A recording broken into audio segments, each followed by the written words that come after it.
para poder definir el marco, el esquema, digamos, de gestión de los riesgos, primero tenemos que tener claro a qué nos referimos con riesgo. La definición es bastante genérica de todos modos. Dice que en el contexto de los sistemas de gestión de seguridad, los riesgos se expresan como efectos de incertidumbre sobre los objetivos de seguridad de la información. Es decir, uno plantea que quiere como objetivo de seguridad, es decir, que quiere preservar, y cuando hay incertidumbre en el cumplimiento de alguno de ellos, ahí es una situación de riesgo. Por supuesto que esta definición general es solamente de carácter muy descriptivo, no precisa a qué se está refiriendo con riesgo. Por eso, mirar un poco este esquema, que también surge de estos estándares, nos da una idea más precisa de qué estamos hablando. Lo de identificación de riesgo, fíjense, ¿qué es lo que toma en cuenta? Las vulnerabilidades, que son aquellos aspectos, aquellas características del sistema sobre el cual vamos a trabajar, es decir, sobre aquello que queremos preservar, la seguridad de la información, qué aspectos pueden plantear situaciones de debilidad,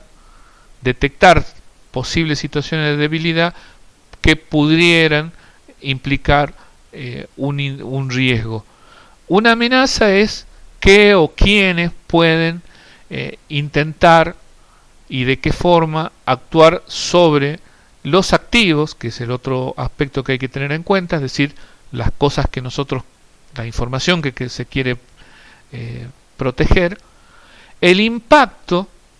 se refiere a qué grado de importancia o gravedad le damos a los riesgos que vayamos detectando. Incidentes se refiere también a cómo vamos a calificar los incidentes, es decir, cuando se produzca un hecho que comprometa a la seguridad, a la integridad o a la confiabilidad de la información que nosotros estamos planteando en la protección, de qué forma se va a calificar eso, es decir, desde aquello que sea menor, que no tenga demasiada importancia, o por el contrario, que pueda llegar a ser un compromiso grave para el conjunto del sistema. Es decir, cuando uno se va a plantear el análisis de riesgo, tiene que definir qué cosas, qué tipo de alteraciones pueden producir daños que son insignificantes o que por el contrario para nuestro sistema en concreto pueden llegar a ser invalidantes, pueden hacer de que nos sirva el sistema que estamos usando. Es decir, a veces que alguien acceda a leer un determinado documento, aunque sea un documento que no debería haberlo leído, a lo mejor su lectura no compromete demasiado seriamente el funcionamiento del sistema. Y por el contrario,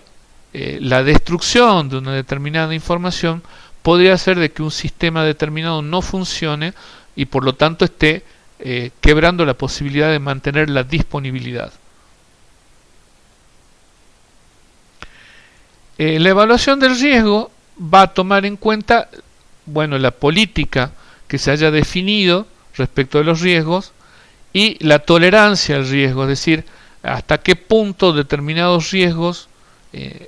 uno va a poder gestionarlos sin que eso resulte gravemente invalidante, digamos. El tema del tratamiento, cómo se trata un riesgo en concreto, acá hay 4 definiciones, conceptos interesantes. Uno puede decidir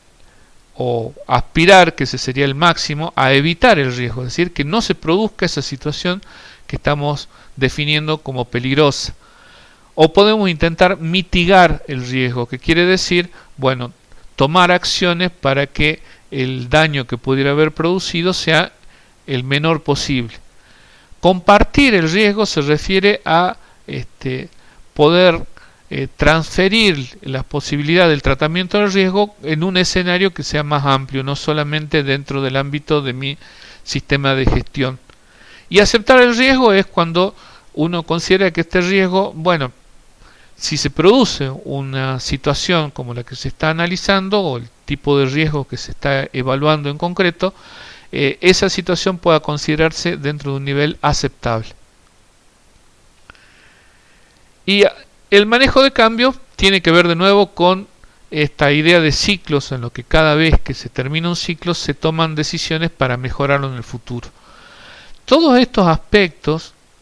fíjense, el tratamiento de riesgos, la evaluación de riesgos e incluso lo que tiene que ver con el marco en el cual uno va a identificar los riesgos,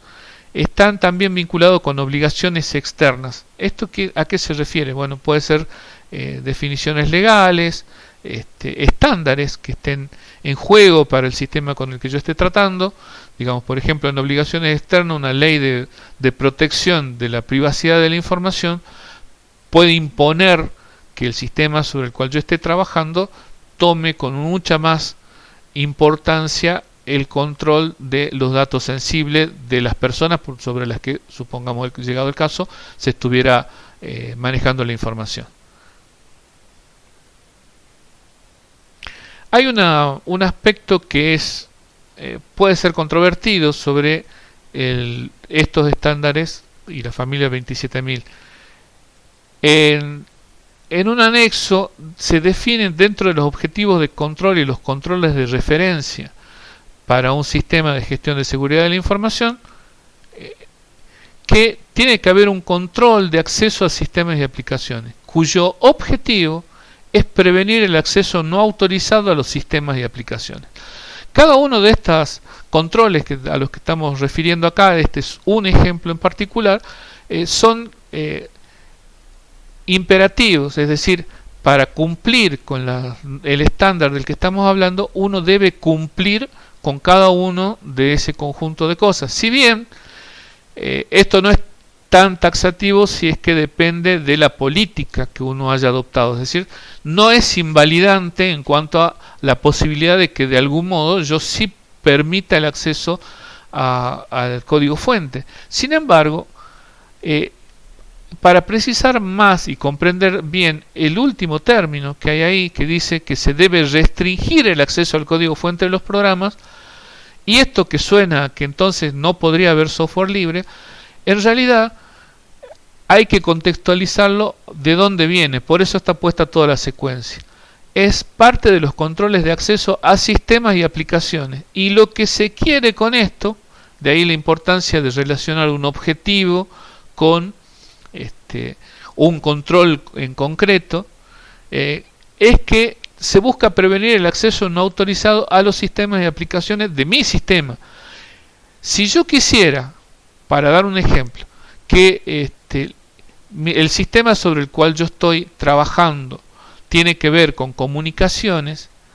y las comunicaciones me interesa que haya una protección punto a punto entre los dos extremos, un cifrado, bueno, si yo puedo preferir que el código esté accesible para que la comunidad pueda analizar y eventualmente cuestionar, hacer sugerencias de cómo mejorarlo, a la forma en la que se realice ese cifrado, antes que evitar de que la gente sepa qué tipo de cifrado estoy usando. Sobre este tema vamos a volver después, pero lo que importa de acá es que la restricción del acceso al código fuente se refiere a que alguien ingrese al código fuente del sistema que yo estoy ejecutando, no a que ese código fuente, si yo lo he publicado y otra gente puede analizarlo y puede estudiarlo, ese no es el problema. El tema es que acceda al código fuente, a la copia, a la instancia concreta del sistema que se está utilizando.